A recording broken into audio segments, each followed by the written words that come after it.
여러분 안녕하십니까? 헬로티비 뉴스입니다. 포천 사격장 소음과 관련해 보상금 지급 기준법을 개정해야 한다는 주민들의 목소리 전해드렸는데요. 보상금 지급 기준과 실제 얼마를 받을 수 있는지 취재 기자가 기준에 맞춰 계산해봤습니다. 김소영 기자입니다. 주민들은 군용 비행장 사격장 소음 방지 및 피해 보상에 관한 법률이 군용 비행장 기준으로 만들어져 사격장 소음 피해 지역과 기준이 맞지 않다고 주장합니다. 사격 소음은 소음도 중요하지만 그 충동 파각, 그 폭탄 터지는 그 파격 소리가 사람 와서 몸에 때려요. 그러다 보니까 그거는 깜짝깜짝 놀라고, 그러니까 그 비행 소음하고 사격 소음은 차원이 틀리다는 거죠. 보상금 지급 기준액 중 군 사격장에 대한 보상금 기준을 살펴보면 소음 영향도는 대형 화기의 경우 1종 94데시벨 이상, 소형 화기는 80데시벨 이상, 월 6만 원의 보상금을 받습니다. 2종은 4만 5천 원, 3종은 3만 원입니다. 사격장별 감액 기준은 월별 실제 사격 일수에 비례해서 보상하는데 월 사격 일수가 15일 이상일 때 전액 보상금을 받을 수 있습니다. 여기에 공통 감액 기준이 있습니다. 전입 시기에 따라 월 보상금의 30% 혹은 50%가 감액되고 근무지 경우 최단 거리가 100km 이내면 30%를 감액합니다. 이 기준으로 계산해봤습니다. A씨는 지난 2011년 2월 포천 사격장 주변으로 이사를 왔습니다. 군 사격장 소음 영향도 제3종 지역으로 월 3만 원의 피해 보상금을 받을 수 있지만 전입 시기가 2011년 1월 1일 이후이기 때문에 50%인 15,000원을 받게 됩니다. 여기에 월 사격 일수가 소형 화기로 5일이면 15,000원의 3분의 1인 5,000원을 받을 수 있는데 집과 사격장과의 거리가 100km 이내라서 30%가 또 감액되어 A씨는 총 월 3,500원의 소음 피해 보상금을 받게 됩니다. 직장인의 경우 사격일에 출근하지 않고 집에 있었다면 증명서를 제출해야만 보상금을 받을 수 있고 본인이 서류를 갖춰 해당 읍면동 사무소에 직접 방문해야 합니다. 법률 제정 시 과거의 판례와 인접 국가의 법을 참고하여 만들어졌다고 하지만 이게 상식이고 이게 공정이란 말입니까? 포천시 사격장 등 군 관련 범시민 대책위원회 주민들은 소음보상법이 개정될 때까지 앞으로 모든 사격장에 사격 중지를 요구하며 대규모 집회도 계획하고 있다고 밝혔습니다. 헬로티비 뉴스 김소영입니다. 지난 29일 영종면 소재 영평훈련장 홍로 앞에서 집회가 열렸습니다. 포천시 사격장 범시민 대책위원회는 지난 7월 22일 이후 미군 측에서 주민들과 협의 없이 헬기와 A-10 공격기 사격을 실시한 것에 대한 공식적인 사과와 현실에 맞지 않는 군소음 보상법의 개정을 요청하고 현재 실시되고 있는 사격 훈련을 전면 중지할 것을 요구했습니다.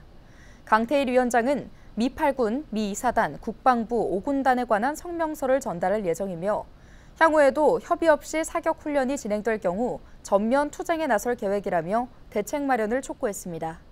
백경현 포천시장은 집회에 참여해 지난해 10월 민간 차량이 군소총탄에 피탄되는 사고가 발생한 지 얼마 지나지 않아 이렇게 협의 없는 대규모 사격 훈련을 실시한다는 것은 국가안보의 최전선에서 모든 피해를 감내하고 있는 포천 시민을 무시하는 것이라고 말했습니다.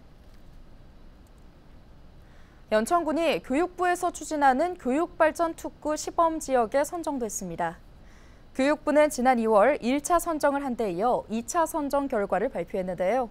군은 이번 선정으로 3년간 국비 90억 원을 지원받게 됐습니다.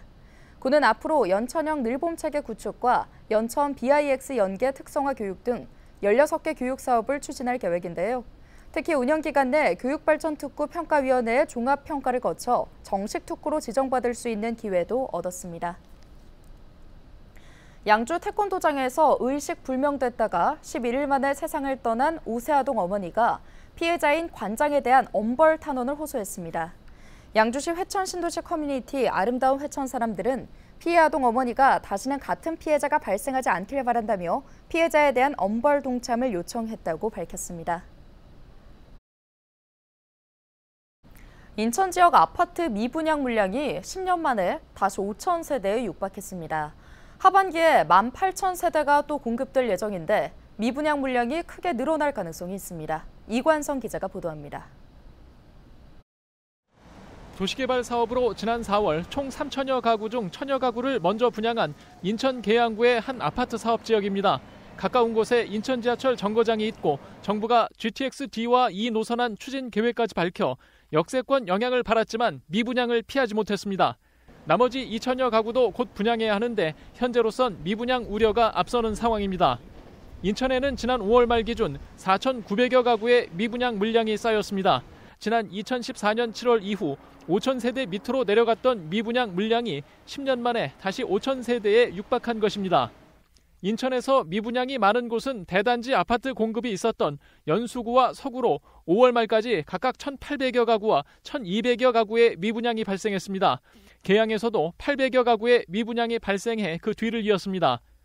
문제는 올 하반기에 인천에 18,000여 가구의 아파트 공급이 기다리고 있다는 것입니다. 그 사이 미분양 물량이 해소되지 않는다면 2000년 이후 인천에서 미분양 물량이 가장 많았던 2014년 5월 7,400여 세대보다 더 많아질 가능성이 큰 상황입니다. 수요에 비해서 인천 지역은 택지 공급이 많기 때문에 그렇지만 인천의 경우에도 앞으로 가격 상승 여력이 있는 단지와 그렇지 않은 단지와의 양극화는 좀 심화될 것으로 이렇게 보여지고 서울에서는 전세가 상승과 신생아 특례 대출 등 영향으로 집값이 올라 아파트 미분양이 줄었고 경기 지역으로 확산되고 있는 상황입니다. 하지만 인천에서는 미분양 공포가 되살아나고 있습니다. 헬로티비 뉴스 이관서입니다. 국토교통부가 김포 한강이 공공주택 지구에 대한 관계기관 협의와 중앙도시계획위원회 심의 등을 완료하고 7월 31일 공공주택 지구 지정을 고시한다고 밝혔습니다.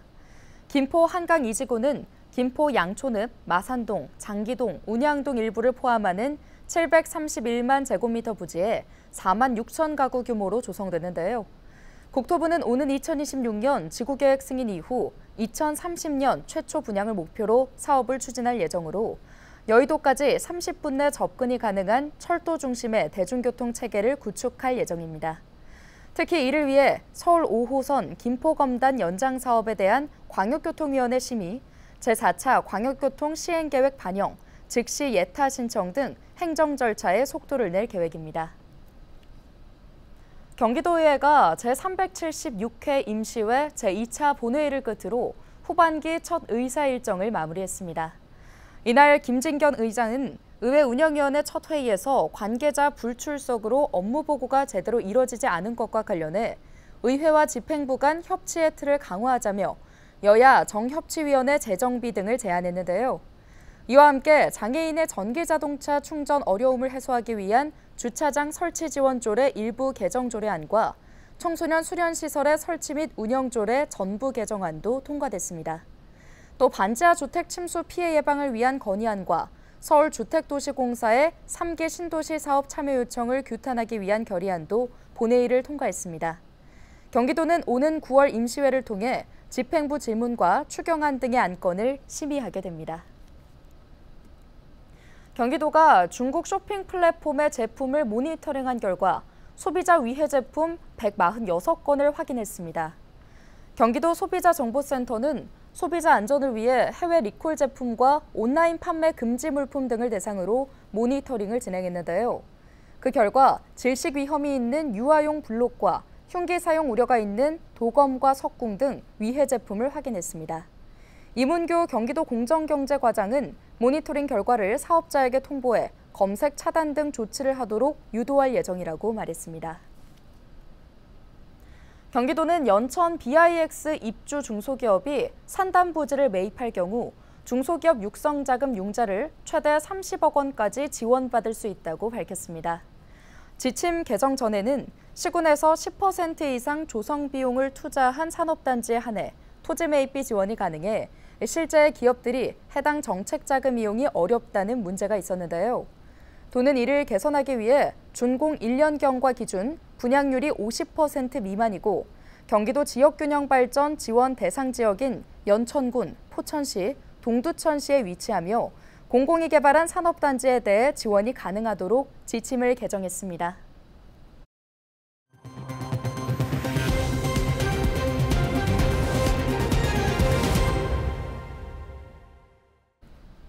인천시가 다음 달 1일부터 도시가스 소매요금을 0.9% 인상합니다. 앞서 인천시가 도시가스 소매 공급 비용 산정을 위해 용역을 실시한 결과 연료전지 수송용 요금을 메가줄당 0.0547원 인상하는 안이 제시됐는데요. 이에 인천시는 대중교통 요금에 영향을 줄 수 있는 수송용 요금은 동결하고 타 지역보다 낮게 책정된 연료전지 요금만 메가줄당 0.0547원 인상하기로 결정했습니다. 또 서민경제와 영세 상인의 부담을 덜기 위해 주택용 기본요금과 모든 사용량 요금은 동결합니다. 인천시는 연료전지 인상분을 적용한 올해 인천시 도시가스 평균 소매 공급 비용은 0.9% 인상해 인상폭을 최소화했다고 밝혔습니다. 서울시가 식당이나 카페에서 사고가 났을 때 법률상 배상 책임과 치료비를 보장해주는 웰컴키즈 안심보험 가입 신청을 받습니다. 웰컴키즈 안심보험은 음식점이나 카페 사장 누구나 들 수 있는데요. 영업장 내에서 사고가 발생했을 때 치료비 등을 사고당 최대 2천만 원까지 보장합니다. 운영자 과실은 아니지만 도의적 책임으로 영업장 내에서 사고가 발생했을 때 종업원이 다쳤을 때도 보장받을 수 있습니다. 보험료는 일반 음식점 면적 100제곱미터를 기준으로 2만 5천 원이며 한화 손해보험을 통해 가입할 수 있습니다. 경기도의회 경제노동위원회 소속 이채영 의원이 리튬 배터리 화재와 대응이라는 주제로 정책 토론회를 개최했습니다. 이번 토론회는 지난 6월 24일 발생한 화성 리튬 배터리 공장 화재와 관련해 리튬 배터리의 위험성과 안전관리 방안에 대한 다양한 의견을 듣기 위해 마련됐는데요. 주제 발표를 맡은 방장원 호서대학교 소방방재학과 교수는 리튬 배터리 완제품에 대한 규제가 필요하다며 화재 진압 매뉴얼 개발과 작업장의 안전장치 기준 마련이 시급하다고 말했습니다. 근로자는 적절한 대피 요령을 숙지하고 관리자는 위험물질 보관의 중요성을 인지할 수 있도록 실효성 있는 정책이 필요하다고 강조했습니다. 인천시가 올해 지역 주민 950여 명에게 박물관, 미술관 무료 관람을 지원하는 박물관 르네상스 인천을 확대 추진합니다. 박물관 르네상스 인천은 인천 박물관 협의회 지원 사업의 일환으로 박물관 관람이 어려운 노인과 장애인, 아동 등에게 관람료와 이동 차량, 보조 인력 등을 지원하는 사업인데요. 시는 지난해 박물관 르네상스 인천 사업을 처음 시행하며 지역 주민 506명에게 무료 관람을 지원했습니다. 인천시는 지난해 13곳이던 관람시설을 26곳으로 늘리고 운영 횟수도 기존 8회에서 16회로 늘리는 등 올해 사업을 확대 운영할 계획입니다. 인천시가 공직기강이 해이해지기 쉬운 하계 휴가철과 추석 명절을 맞아 오는 9월 중순까지 공직기관 특별감찰을 실시합니다. 이번 특별감찰은 인천시 본청을 비롯해 직속기관, 사업소, 군구, 공사, 공단 등이 대상이며 감사 부서 직원을 투입해 진행할 예정인데요. 감찰은 무단 결근이나 허위 출장, 음주운전, 직무 관련 금품 향응 수수, 부정 청탁, 소극 행정 등 분야가 모두 포함되며 현지 확인과 암행 등의 방식으로 이어집니다. 인천시는 이번 특별감찰 시 적발된 공직자에 대해서는 무관용 원칙을 적용해 사안에 따라 엄중 문책한다는 방침입니다. 인천의 자원순환센터 홍보를 위한 청년 서포터즈인 에코 크리에이터즈가 이번 달부터 본격적으로 활동합니다. 인천시는 지난 5월부터 2달 동안 진행한 공개 모집에서 심사를 거쳐 첫 번째 에코 크리에이터즈 2명을 최종 선발했는데요. 이번 제1기 에코 크리에이터즈는 대학생 김선아 씨와 직장인 정다운 씨로 매달 한 건 이상 디지털 홍보 콘텐츠를 제작해 시민에게 공개할 예정입니다. 에코 크리에이터는 환경을 의미하는 에코와 콘텐츠 제작자인 크리에이터의 합성으로 시에서 추진 중인 자원순환센터 확충 사업의 대시민 홍보 사업입니다. 오늘 준비한 소식은 여기까지입니다. 함께해 주신 여러분 고맙습니다.